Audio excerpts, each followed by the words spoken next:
First time India versus Pakistan match చూస్తున్న వాళ్ళకి India గెలుస్తుందా Pakistan గెలుస్తుందా అనే టెన్షన్ పక్కన పెట్టి విరాట్ కోహ్లీ సెంచరీ పూర్తి చేస్తాడా చేయడా అనే టెన్షన్ పెట్టేసుకున్నారు చాలా మంది మైండ్ లో. వాళ్ళందరూ కాస్త రిలీఫ్ అయిపోవచ్చు థ్యాంక్స్ టు అక్షర్ పటేల్.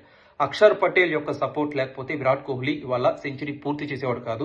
ప్రతి ఒక్క టీమిండియా అభిమాని అలానే విరాట్ కోహ్లీ అభిమాని అక్షర్ పటేల్ ఇవాళ విరాట్ కోహ్లీ కెరీర్ కి చేసిన మేలు మర్చిపోలేరు. ఎందుకంటే అక్షర్ పటేల్ యొక్క సపోర్ట్ లేకపోతే విరాట్ కోహ్లీ ఇవాళ సెంచరీ పూర్తి చేసేవాడు కాదు. చాలా మంది అనుకున్నారు హార్దిక్ పాండ్యా రాగానే హార్దిక్ పాండ్యా 2 సిక్స్లు కొడతాడు ముగిచ్చేస్తాడులే మ్యాచ్, విరాట్ కోహ్లీ సెంచరీ పూర్తి కాదులే అనుకున్నారు.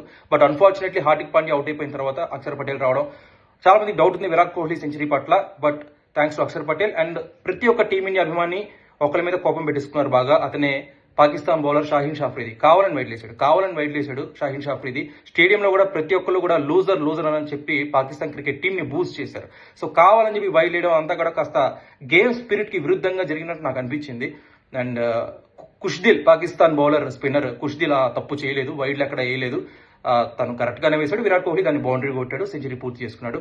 సో 2022లో T20 వరల్డ్ కప్ లో విరాట్ కోహ్లీ ఇన్నింగ్స్ ఎంత మెమరబుల్లో ఎంత స్పెషల్, ఇవాళ ఇన్నింగ్స్ కూడా అంతే మెమరబుల్ అంతే స్పెషల్ అని చెప్పి మనం అనుకోవాలి. ఎందుకంటే విరాట్ కోహ్లీ 14,000 పరుగులు పూర్తి చేసుకున్నాడు, సచిన్ రికార్డ్ ని బ్రేక్ చేశాడు. అతి తక్కువ ఇన్నింగ్స్ లో 14,000 పరుగులు పూర్తి చేసుకున్న ఆటగాడిగా విరాట్ కోహ్లీ సచిన్ రికార్డ్ ని బ్రేక్ చేశాడు. మనం చూసినట్టయితే సచిన్ టెండూల్కర్ ఓడిఐలో 18,426 పరుగులు చేసి టాప్ పొజిషన్ లో ఉన్నారు. ఆ తర్వాత ఓడిఐలో కుమార్ సంగకార 14,234 పరుగులు చేసి రెండో పొజిషన్ లో ఉన్నారు. ఇప్పుడు విరాట్ కోహ్లీ 14,085 పరుగులు చేసి మూడో స్థానంలో ఉన్నారు.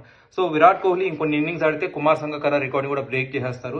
బ్యాటింగ్ యావరేజ్ చూసుకున్నట్టయితే విరాట్ కోహ్లీది హైయెస్ట్ ఉంది. సచిన్ టెండూల్కర్ బ్యాటింగ్ యావరేజ్ 44 ఉంటే కుమార్ సంగకార అది 41 ఉంది. విరాట్ కోహ్లీది అందరికంటే ఏ బ్యాట్స్మెన్ కూడా దరిదాపుల్లో కూడా లేరు, అంత హైయెస్ట్ యావరేజ్ ఉంది విరాట్ కోహ్లీకి. 58 యావరేజ్ ఉంది విరాట్ కోహ్లీకి, అది కూడా 299 మ్యాచెస్ లో మాత్రమే. So Virat Kohli undoubtedly greatest of all time అని చెప్పడానికి ఈ ఒక్క ఉదాహరణ చాలు. అండ్ ఈ మ్యాచ్ విషయానికి వస్తే కంప్లీట్లీ టీమిండియా డామినెన్స్. పాకిస్తాన్ ఎక్కడా కూడా డామినేట్ చేయలేకపోయింది. టాస్ గెలిచింది పాకిస్తాన్, ఏదో బ్యాటింగ్ లో కుమ్మేస్తుందని చెప్పి చాలా మంది అనుకున్నారు. బట్ చాలా స్లో స్టార్ట్ మిడిల్ ఓవర్స్ లో కూడా ఎక్కడ హిట్టింగ్ చేయలేదు. అండ్ డెత్ ఓవర్స్ లో కూడా కంప్లీట్లీ స్లో ఇన్నింగ్స్ ఆడారు పాకిస్తాన్ వాళ్ళు. ఎక్కడా కూడా టీమిండియా బౌలర్స్ వాళ్ళకి హిట్టింగ్ చేసే అవకాశాన్ని ఇవ్వలేదు. మరి టీమిండియా స్ట్రాటజీ అంతా గట్టిగా ఉంది. And Rohit Sharma captaincy, Gautam Gambhir strategy అన్ని కూడా బాగా వర్కౌట్ అయ్యాయి.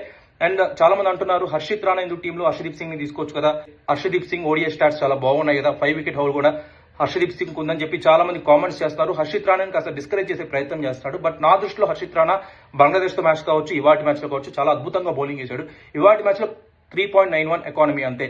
అండ్ 7 ఓవర్స్ వేసాడు, చాలా తక్కువ పరుగులు ఇచ్చాడు హర్షిత్ రాణా. సో ప్రతి గేమ్ కూడా తను బాగా ఆడుతున్నాడు. సో హర్షిత్ రాణా 140 స్పీడ్ తో బౌలింగ్ చేస్తాడు, హర్షదీప్ సింగ్ కూడా ఇంచుమించు అదే స్పీడ్ తో బౌలింగ్ చేస్తాడు. సో హర్షిత్ రాణా అయినా హర్షదీప్ సింగ్ అయినా ఇద్దరు కూడా టీమిండియాకి మంచి బౌలర్సే. టీంలో ఎవరున్నా కానీ మనందరం కాస్త సపోర్టివ్ గా ఉండాలి తప్పితే హర్షిత్ రాణా వద్దు హర్షదీప్ సింగ్ గా ఉండాలి, అంత గంభీర్ పాలిటిక్స్ చేస్తాడు, ఇలాంటి కామెంట్స్ టీమిండియాపై చేయడం అంత కరెక్ట్ కాదని చెప్పి నాకు అనిపిస్తుంది. సో ఎవరైతే నెటిజన్స్ ఇలాంటి కామెంట్స్ చేస్తున్నారో వాళ్ళు కాస్త ఇలాంటి కామెంట్స్ తగ్గించుకుంటే బాగుంటుంది. అండ్ ఇవాళ మ్యాచ్ గురించి ఇంకా అనలైజ్ చేసినట్టయితే విరాట్ కోహ్లీ ఫ్యాన్స్ అందరికీ వాళ్ళ Cloud9 అని చెప్పుకోవాలి. అంతా ఎంజాయ్ చేస్తున్నారు టీమిండియా ఫ్యాన్స్ అందరూ కూడా, క్రాకర్స్ పిలుస్తున్నారు బయట. అండ్ కొంతమంది మనం ప్రస్తావించుకోవాలి, ముఖ్యంగా IITN బాబా అని చెప్పి 2 రోజుల క్రితం మహాకుంభ్లో ఆయన India versus Pakistan match predict చేశారు. ఇండియా ఓడిపోతుంది ఈసారి, పాకిస్తాన్ గెలుస్తుందని చెప్పి ప్రిడిక్షన్ చేశారు. బట్ ఇవాళ IITN బాబా ఆయన చెప్పిన ప్రిడిక్షన్ తప్పైంది. IITN బాబా ఆయన ప్రస్తుతం ట్రెండ్ అవుతున్నారు. ఆయన ఎందుకంత ఫేమస్ అంటే ఆయన IIT బాంబేలో ఏరోనాటికల్ ఇంజనీరింగ్ పూర్తి చేశారు, IIT బాంబేలో గ్రాడ్యుయేట్. సో ఆయన ప్రిడిక్షన్ చేశారనమాట. ఆయన ప్రిడిక్షన్ కంప్లీట్లీ తప్పైంది. సో ఆయన గట్టిగా వేసుకుంటున్నారు సోషల్ మీడియాలో. అండ్ ఇంకొక పాకిస్తాన్ బౌలర్ కూడా గట్టిగా సోషల్ మీడియాలో వేసుకుంటున్నారు, అతని అర్బర్. గిల్ అవుట్ అయిపోయిన తర్వాత అర్బర్ కాస్త యాటిట్యూడ్ చూపించాడు. అఫ్ కోర్స్ అది చాలా మంచి బాలే, అన్ప్లేయబుల్ బాల్ అని చెప్పుకోవాలి, అంత మంచి బాల్ వేసాడు. బట్ కాస్త ఓవర్ గా సెలబ్రేట్ చేసుకున్నాడు, అంత అతి అవసరం లేదు అని చెప్పి చాలా మంది ఫీల్ అయ్యారు. సో అతన్ని కూడా కొంచెం గట్టిగా సోషల్ మీడియాలో వేసుకుంటున్నారు. సో ఓవరాల్ గా టీమిండియా ఫ్యాన్స్ ఇది ఎక్స్పెక్టెడ్ విన్నే. Congratulations to team India and congratulations to team India fans.